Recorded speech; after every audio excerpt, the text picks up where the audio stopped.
Хэлхээс өөр аргагүй хүрлээ би. Монгол гэдэг 6 үсгээр дэлхийг цөөрэй туйлж ирсэн морьтон өвгдийнхээ цусан гэрээсийг бид мартаад байгаа юм биш үү? Монголоо алдаж, хямраа дэвсэж, мандах наран уулсын цаанаас мандах их орноо бид алдаад байгаа юм биш үү?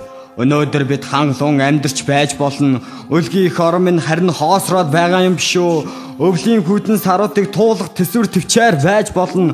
Өөрсдийнхөө үр хүүхэд болон хойч үдэ үлдээх зүйл маань ховордоод байгаа юм биш үү? Хэлэхэд амар, хийхэд хэцүү зүйл гэж би харин түүний хийхин төлөө зүтгэдэг байх хэрэгтэй. Хамаг Монголоо муулсан би тэнэг байж болно. Харин хэлэхээс өөр аргагүй хүрлээ би. Улстай манлайлагч болоод ард түмнээ сонгогдож гарсан улс төрч та мөн л юм бол уух ус газар нутгаа бусдаас илүү харамлаж хамгаалах ёстой юм биш үү? Ургийн цэвэр засаа хамгаалах монгол хүмүүс минь улстай хүснээр амьдрч чадахгүй болоод харийн орныг зориод байгаа юм биш үү? Эх орны хилийн зурсыг хамгаалах залуус минь их нутгаа орхиод гадаад оронд боочлогдоод байгаа юм биш үү?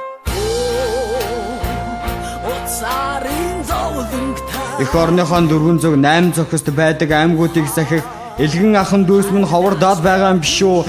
Энэ бүгдийг бодсоогоод энэ л улсын хуулийг баталдаг та нар минь нэгийг тунгаагаач.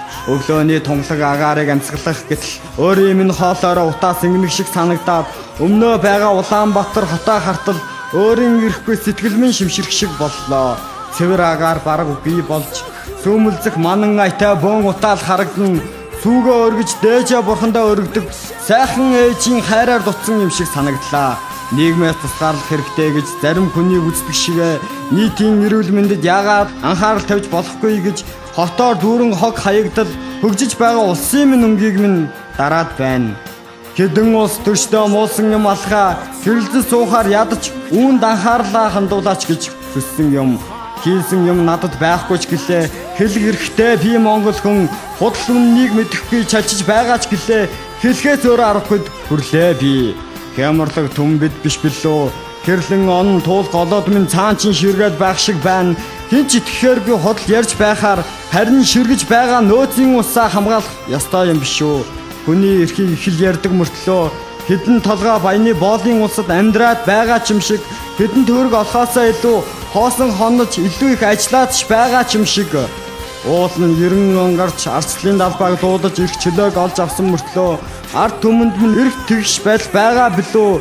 Энэ улсынхаа муу бүхнийг шүлэглэж байгаа намайг уучил ингэж хэлэхээс өөр аргагүй хүрлээ би. Эд баялгаа харийнхан зүгээр шахуу өгж эмс огтоо гадаадынхан далдаж эх орноо гих жаахан ч болтугай сэтгэлгүй болсон юм уу? Энэ л Монголынхаа улс төрчдөөс асуумаар байна.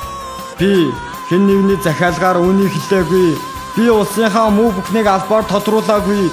Би эх орныхоо төлөө үгээ хэлэх хэрэгтэй. Би 20 дөнгөж хүргэж байгаа энгийн нэгэн Монгол иргэн. Би энэ бүгдийг хэлхээс аргагүй хүрлээ би.